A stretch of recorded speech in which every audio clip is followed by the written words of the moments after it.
तो आ चुके हैं नई वीडियो में नए चैप्टर के साथ नए क्वेश्चंस लेके। चैप्टर 11 सिमिलैरिटी मतलब समरूपता। तो सबसे पहले इसकी डेफिनेशंस देख लेते हैं। तो क्या डेफिनेशन है? Those figure which have the same shape but not the same size, मतलब शेप तो सेम हो पर साइज सेम ना हो, this figure are called similar figure.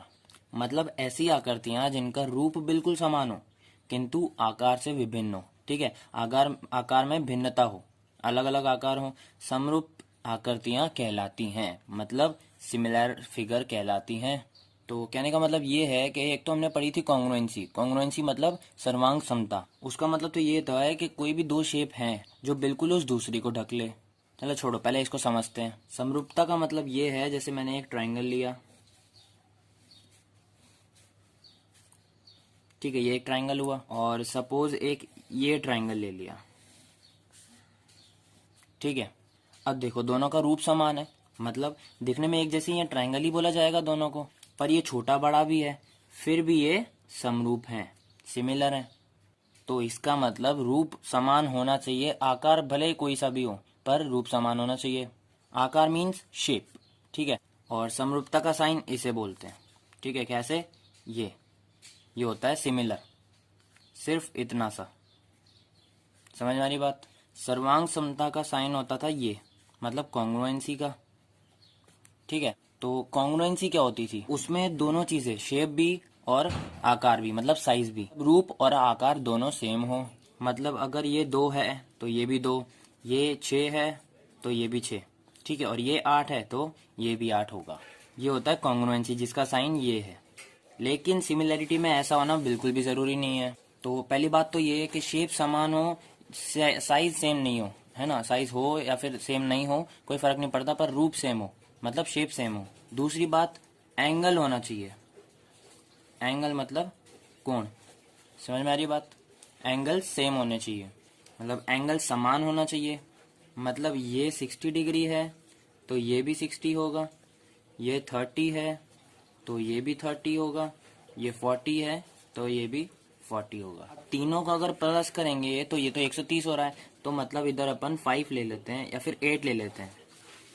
इधर 8 ले लिया तो 6 4 10, 10 और 8 180 हो जाएंगे।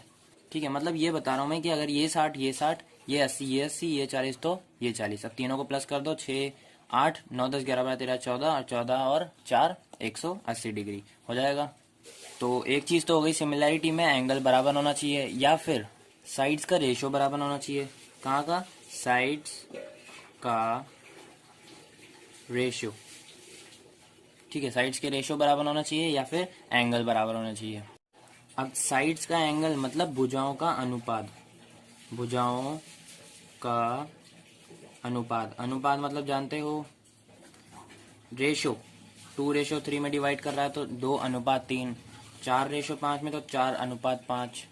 कहने का मतलब यही स्ट्रक्चर अगर मैं लेता और एंगल अपन को नहीं दिए हुए होते, कौन से, ये यही छोटा वाला ट्राइंगल और ये बड़ा वाला ट्राइंगल, एंगल अपन को नहीं दिए हुए, दोनों ट्राइंगल वही सेम लिया मैंने। तो जैसे सपोज ये 1.5 सेंटीमीटर है, 1.5 मीटर, मतलब ये 3 सेंटीमीटर है। जैसे ये 4.5 सेंटीमीटर है, 4.5, और ये 9 सेंटीमीटर, ये 8 सेंटीमीटर, नहीं तो 4 कह देते हैं, 4 सेंटीमीटर, तो ये 8 सेंटीमीटर। तो इन भुजाओं का रेशो यानी कि अनुपात सेम है। जैसे पहले नाम दे देते हैं ABC PQR। तो देख लो भाई, ये 1.5 है और ये 3 है। तो जैसे AB 1.5 1.5 मीटर है तो AB रेशो, ये जो 3 सेंटीमीटर है PQ, इसकी बात करूं, ये 1.5 है और ये 3 है, काटने पर 1:2 हो जाएगा। समझ में आ रही है बात? ऐसी बात करें BC और QR की, तो ये क्या है 4.5 और ये क्या है 9, तो इसको भी अगर काटेंगे तो 1:2 हो जाएगा। ऐसे ही AC रेशियो PR, तो ये कितना है AC 4 सेंटीमीटर, रेशियो 8 सेंटीमीटर, तो ये 4 1 4 4 2 8, ये भी 1:2, तो तीनों सेम आए। ठीक है, अनुपात सेम होना चाहिए, यही दो चीजें जरूरी होती है, या तो एंगल कोण बराबर हो या फिर साइड्स का रेशियो बराबर हो। अब दूसरी बात क्या करनी है अपन को सिमिलैरिटी के अंदर, जैसे अपन ने कॉन्ग्रुएंसी के अंदर लगाया था side side side, side angle side, ASA मतलब एंगल साइड एंगल, या फिर RHS। ठीक है, ये 4 फॉर्मूले थे। Side side side, side angle side, angle side angle और राइट हाइपोटेनियस साइड। किस में करे थे? कॉन्ग्रुएंसी में। कॉन्ग्रुएंसी मतलब सर्वांग समता। समझ में आ रही बात? तो जो अपन सिमिलैरिटी कर रहे हैं, इस सिमिलैरिटी में क्या करना है, 2 या 3 रूल होंगे। ठीक है, 3 रूल अप्लाई करेंगे। मतलब या तो एंगल एंगल एंगल, मतलब कोण वापस कोण वापस कोण। ठीक है, अब कहने का मतलब है जैसे अपन ने 2 ट्राइंगल ले लिए, ये 2 ट्राइंगल लिए अपन ने। अब अपन को पेपर में ये 2 चीज़ें दे दी और कह दिया ये समरूप है क्या, सिमिलर है क्या, प्रूव करो। तो जैसे मान लो ये अपन को 45 दे रखा है, ये भी 45 है, ये 55 दे रखा है, तो ये भी 55 है ही सही। ये 80 है तो ये भी 80 होगा, क्योंकि 55 45 हो गए 100, 100 और 80 180, तीनों का सम 180 होना चाहिए। तो इसका मतलब ये हुआ, अगर अपन को ट्रिपल ए से इसको सिमिलर करवाना है तो सिमिलर का कौन सा साइन होगा, ये होगा, ये आपस में सिमिलर है। अब कैसे? कि जो एंगल ए है वो एंगल डी के बराबर है। कितना? 55 इक्वल 55 है। समझ में आ रही बात? वैसे ही एंगल बी, अब ये पी है, एंगल ए एंगल पी के बराबर है, एंगल बी एंगल क्यू के बराबर है। क्यों? 45 45। ठीक है, और एंगल सी इक्वल है एंगल आर के। क्यों भाई? 80 डिग्री 80 डिग्री 80 80। समझ में आ रही बात? ठीक है, मतलब एक ये रहा, एक ये रहा, एक ये रहा, 2 जोड़े बन रहे हैं, ये भी एंगल ये भी एंगल ये भी एंगल। मतलब ए से ये दोनों ट्राइंगल सिमिलर हो गए।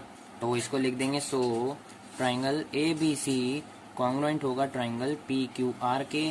तो कौन सी property? By angle angle angle, ये चीज़ हो रही है। वैसे तो सेम ही है, पर उसमें अपन ने 4 पढ़ी थी कॉन्ग्रुएंसी में, इसमें अपन 3 पढ़ेंगे। एक तो हो गई एंगल एंगल एंगल, दूसरा डबल एंगल भी होता है, ए भी होता है, क्योंकि 2 अगर एंगल इक्वल हों तो तीसरा अपने आप ही इक्वल हो जाता है। कैसे? जैसे अपन को ये 45 दे दिए, ये भी 45, ये 80 दिया तो ये भी 80, तो ऑटोमेटिकली तीसरे का एंगल हो जाएगा, क्योंकि अपन को पता है कि ये तीनों प्लस करेंगे तो 180 होना चाहिए। 80 और 45 कितना होता है? तो जितना भी होता है 180 में से उसको माइनस कर देंगे, बचेगा 55, और वही तीसरा एंगल होगा, तो वही ए से हो जाएगा, क्योंकि 2 एंगल तो तीसरा एंगल ऑटोमेटिकली इक्वल। ठीक है, इसका मतलब 2 एंगल भी अगर बराबर हैं तो अपना ट्राइंगल क्या है? समरूप। समरूप मतलब सिमिलर है। समझ में आ रही है बात? लास्ट तीसरी प्रॉपर्टी होती है साइड एंगल साइड। अब एंगल तो अपन को ए पता है, एंगल होता है मतलब कोण होता है, एस मतलब साइड होता है मतलब भुजा होती है, और वापस साइड होता है मतलब भुजा होती है। मतलब भुजा कोण भुजा, एंगल साइड साइड। तो कुल मिला के 2 ही प्रॉपर्टी मानी जाएगी, क्योंकि ये भी 3 है, ए ये 2 हुए तो तीसरा अपने आप ही सिमिलर, तो इक्वल हो जाएगा तीसरा। फिर ये भी 3 है, तो ए और एस 2 ही प्रॉपर्टी है एक तरह से, तो पर करना चाहो तो 3 कर सकते हो। तो अपना थर्ड है साइड एंगल साइड। तो सपोज जैसे 2 ट्राइंगल हैं,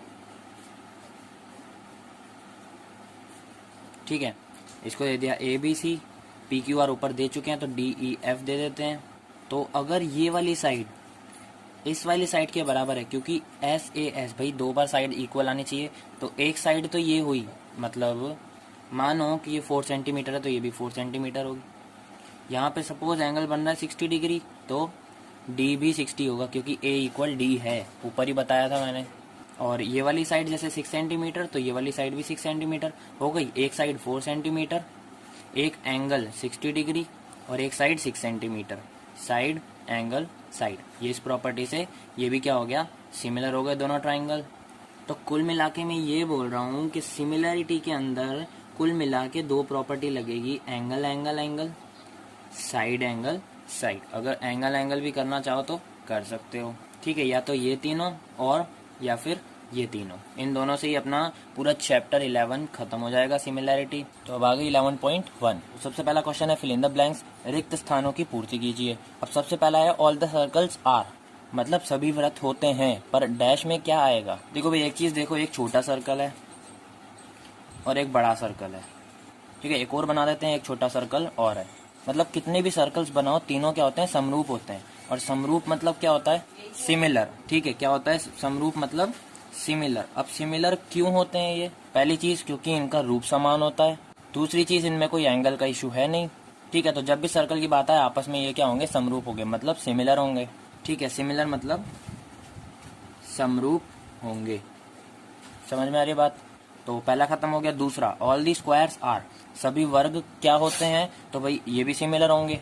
स्क्वायर का मतलब होता है वर्ग, और वर्ग का मतलब चारों भुजाएं बराबर होती है, 4 साइड इक्वल होती है, मतलब चारों साइड एक इसको इक्वल है, ये इसको इक्वल है, ये इसको इक्वल है, चारों आपस में इक्वल होती हैं।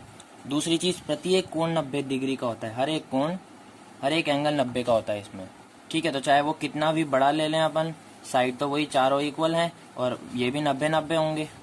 समझ में आ रही बात? तो ये भी आपस में हमेशा क्या होंगे, सिमिलर होंगे। All the circles are similar, मतलब समरूप, ठीक है। ये भी सिमिलर हुआ, दूसरा भी खत्म। तो अब थर्ड है, ऑल ट्राइंगल्स आर सिमिलर। कौन से ट्राइंगल सिमिलर होते हैं, मतलब सभी त्रिभुज समरूप होते हैं। कौन से त्रिभुज? तो सबसे पहले बात आती है, ट्राइंगल जो होते हैं वो 3 टाइप के होते हैं, ट्राइंगल्स, ठीक है, 1, 2 और 3। सबसे पहली बात होती है इक्विलेटरल ट्राइंगल, ठीक है। अब इक्विलेटरल मतलब समबाहु, समझ में आ रही बात? एक आइसोस्केल मतलब द्विबाहु, और तीसरी होती है स्केलन मतलब विषमबाहु। तो सबसे पहला वो ट्राइंगल जिसकी तीनों साइड आपस में इक्वल हो। सेकंड चीज, ये ट्राइंगल के जिसमें 2 साइड इक्वल हो। और तीसरा जो ट्राइंगल होता है उसमें तीनों साइडें अलग अलग होती है, ये भी अलग, ये भी अलग, ये भी अलग। तो सबसे पहला, एक तीनों साइड इक्वल, 2 साइड इक्वल और एक भी साइड इक्वल नहीं। तो इन तीनों में से कौन सा ट्राइंगल होगा जो आपस में सिमिलर होंगे? ऐसे कौन से ट्राइंगल होंगे?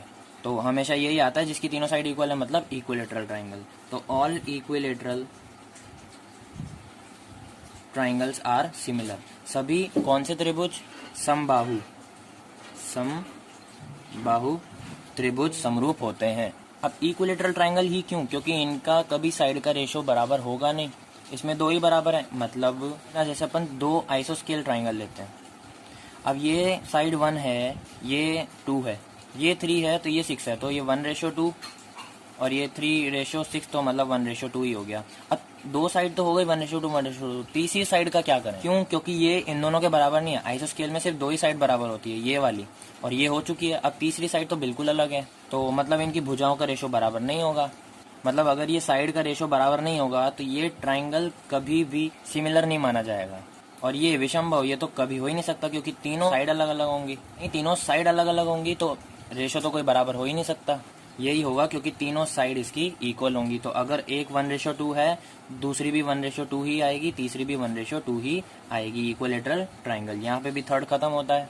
तो फोर्थ वाला कर लेते हैं अब। The polygons having same number of side are similar, मतलब भुजाओं की समान संख्या वाले 2 बहुभुज समरूप होते हैं यदि, मतलब 2 अपन को बताने हैं कब होते हैं। अब यहाँ पे समान भुजाओं का मतलब ये है कि सपोज अपन ने 2, एक छोटा ले लिया, एक बड़ा ले लिया। अब ये क्या है? 4 साइड की कोई शेप, मतलब बहुभुज, ये पॉलीगॉन ही होता है, ठीक है। और ये भी 4 साइड की ले ली अपन ने। अब इनमें भुजाओं की समान संख्या 4 है, हाँ भाई 4 है, इसमें भी 4 है, इसमें भी 4 है। तो अब ये कह रहा है कि ये दोनों कब सिमिलर होंगे? तो ये दोनों सिमिलर कब होंगे? जब 2 कंडीशन लगेगी, और वो 2 कंडीशन क्या है वो ये अपन को इसमें बतानी है। तो मैंने बता रखा है कि जब इसके एंगल बराबर होते हैं, ये वाला एंगल, ये वाला इसके इक्वल, ये वाला इसके इक्वल, ये दोनों एंगल इक्वल होते हैं। एक चीज तो ये रही, ठीक है, पहले चीज एंगल बराबर हो। अब दूसरी बात याद है, साइड का रेशो ऊपर ही बताया था, एंगल इक्वल और साइड का रेशो इक्वल हो, मतलब भुजाओं का अनुपात। अनुपात मतलब रेशो, भुजाएं मतलब साइड, साइड का रेशो 1:2, 2:3, कुछ भी हो पर इक्वल हो। तो भाई सबसे पहली बात थी कि ये इक्वल होता है तो ये भी 3, ये भी 3, ये भी 3, और ये अगर 6 है तो ये भी 6, ये भी 6 और ये भी 6, तो 3:6 हुआ, मतलब 1:2। तो ये भी 1:2, ये दोनों भी 1:2, ये दोनों भी 1:2 और ये दोनों भी 1:2। कोई सी भी साइड उठा लो, इसकी एक साइड, इसकी एक साइड, 1:2 ही आएगा, ठीक है। तो 2 चीज, सबसे पहली चीज साइड का रेशो बराबर हो, दूसरी चीज उसके एंगल इक्वल हो, ठीक है। तो ये 2 बात लिखनी है। Their corresponding angle are equal, मतलब संगत भुजाओं का अनुपात सेम हो, मतलब समान हो। दूसरी चीज their corresponding sides are proportional, मतलब अन्य उनके संगत कोण भी बराबर हो। प्रोपोर्शनल मतलब अनुपात सेम हो, ठीक है, मतलब संगत भुजाओं का अनुपात समान हो, ठीक है। ये दोनों बातें बहुत इंपॉर्टेंट है, इसी से पुनः पूरा चैप्टर खत्म होगा यहीं पे अपना। तो अब करते हैं क्वेश्चन 2। तो क्या बोला है? राइट ट्रू और falls from the following statement. इसको हिंदी में बोलें तो निम्नलिखित कथन में सत्य और असत्य बताइए। तो फर्स्ट अपन को दे रखा है 2 कॉन्ग्रुएंट फिगर आर सिमिलर, मतलब 2 सर्वागसम आकृतियाँ समरूप होती हैं। अब समझो ध्यान से। तो सर्वांगसम का मतलब होता है बिल्कुल सेम दो ट्राइंगल, बिल्कुल दोनों सेम। अब मेरे से थोड़े से बने नहीं अच्छे, पर बिल्कुल दोनों सेम, बिल्कुल डिट्टो। अगर मैं इसको इसके ऊपर रख दूं तो पीछे नीचे वाला दिखेगा नहीं, बिल्कुल ऐसा। दोनों की शेप बिल्कुल समान।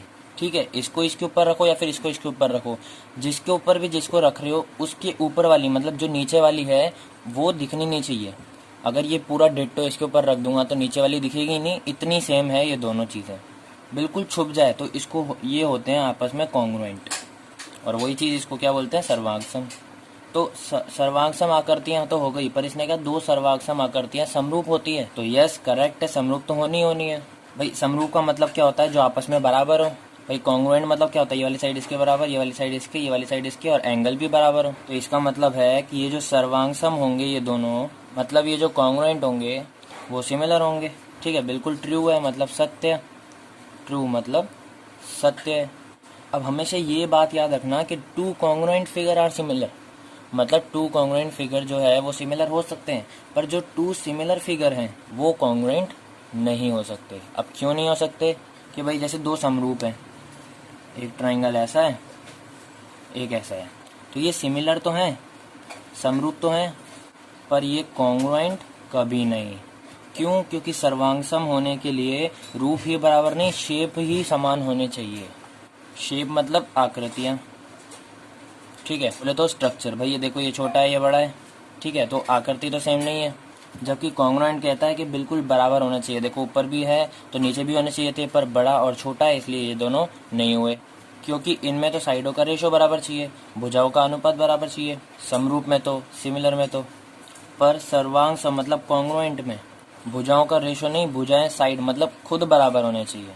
ठीक है, अगर ये 4 है तो ये भी 4 होने चाहिए। मतलब समरूप ट्रायंगल कभी भी, मतलब सिमिलर समरूप जो आकृतियां हैं वो कभी भी सर्वांगसम नहीं हो सकती। तो ये क्या हो जाएगा, फॉल्स हो जाएगा, असत्य। तो थर्ड देखते हैं, two polygons are similar if their corresponding side are proportional. दो बहुभुज समरूप होते हैं यदि उनकी संगत भुजाएं समानुपाती हो। सिर्फ संगत भुजाओं के समानुपाती होने से काम नहीं चलेगा, मतलब if their corresponding sides are proportional, sides के साथ में एंगल का होना भी जरूरी है। ठीक है, तो तीसरा भी देखो और पांचवा भी देखो, two polygons having corresponding angle are equal, मतलब उसमें एक चीज इक्वल दे रखी है, इसमें एक चीज इक्वल दे रखी है, पर दोनों में एक एक चीज नहीं दे रखी। और फोर्थ वाला देखो, two polygons are similar if their corresponding side are proportional and corresponding angle are equal. इसमें दोनों चीज दे रखी है। अगर इसमें दूसरी चीज भी दी हुई होती एंगल आर इक्वल तो इसको अपन राइट मानते, इसमें दी हुई होती कॉरस्पॉन्डिंग साइड्स आर प्रोपोर्शनल तो इसको सही मानते, पर इसमें भी एक चीज, इसमें भी एक चीज, मतलब दोनों चीज अधूरी है। बिल्कुल सही कौन सा है, फोर्थ वाला, मतलब ये दोनों फॉल्स हो जाएंगी, असत्य, असत्य, फॉल्स, और ट्रू कौन सी हो जाएगी, फोर्थ वाली, मतलब सत्य। क्यों? क्योंकि दो बहुभुज समरूप होते तभी हैं जब corresponding sides are proportional, corresponding side proportional हो और कॉरस्पॉन्डिंग एंगल जो है वो इक्वल होना चाहिए। ठीक है, तो कुल मिला के तीसरे और फिफ्थ का कारण है फोर्थ। फोर्थ में तीसरे का भी आंसर दे रखा है, फिफ्थ का भी आंसर दे रखा है कि भाई ये दोनों असत्य क्यों हैं। ठीक है, तो ये जो दो बहुभुज समरूप तब होंगे, दो बहुभुज समरूप होते हैं, भाई देखो थर्ड में भी दो बहुभुज समरूप होते हैं, इसमें भी ये वही है, इसमें भी वही है। तो दो बहुभुज समरूप तब होंगे जब संगत भुजाएं समानुपाती हो एवं संगत कोण भी बराबर हो, मतलब दोनों चीजें अपन को बराबर चाहिए, corresponding sides are proportional, corresponding angle are equal, तभी ये जो दो बहुभुज हैं, टू पॉलीगन्स जो हैं वो सिमिलर हो सकते हैं। कुल मिला के इस फोर्थ पॉइंट को याद कर लो, पूरा चैप्टर इसके अंदर अपना खत्म हो जाएगा। ठीक है, तो यहीं पे अपना क्वेश्चन 2 खत्म हो चुका है। अब 11.1 का करते हैं क्वेश्चन 3 लास्ट। तो क्वेश्चन 3 क्या बोल रहा है, draw the shape of any two example of similar figure, मतलब समरूप आकृतियां, सिमिलर फिगर के कोई दो उदाहरण आकृतियां बनाकर दिखाओ।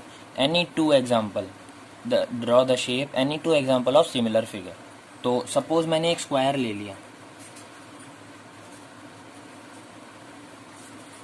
ठीक है, मतलब वर्ग ले लिया, वर्ग मतलब साइड सारी इक्वल है, दूसरी चीज चारों एंगल भी बराबर है।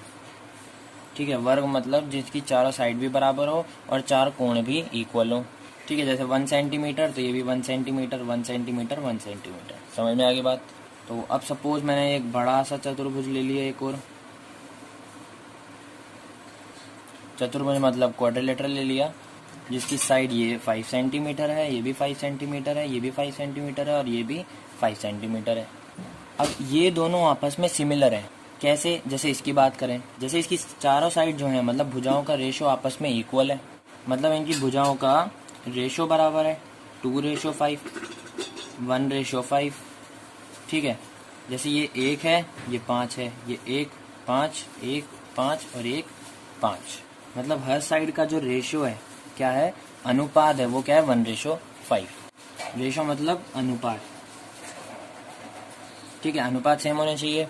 दूसरी बात, जो एंगल की बात करी थी अपन ने, एंगल मतलब कोण, तो भाई ये क्या है 90 डिग्री हर जगह, मतलब कोण भी बराबर है। अब ये लेना चाहो या फिर दूसरा ले लो कि भाई एक ट्रायंगल ले लिया अपन ने, ठीक है, एक ये ट्रायंगल ले लिया, सपोज ये 2 सेंटीमीटर है, ये 4 सेंटीमीटर है, ये 3 सेंटीमीटर तो ये 6, ये 5 तो ये 10 सेंटीमीटर है। तो कुछ भी नाम दे दो, ABC DEF। जैसे मैं ये कह दूं ये 70 है तो ये भी 70 है। ठीक है, ये 55 है, 7 50 है तो ये भी 50 होगी।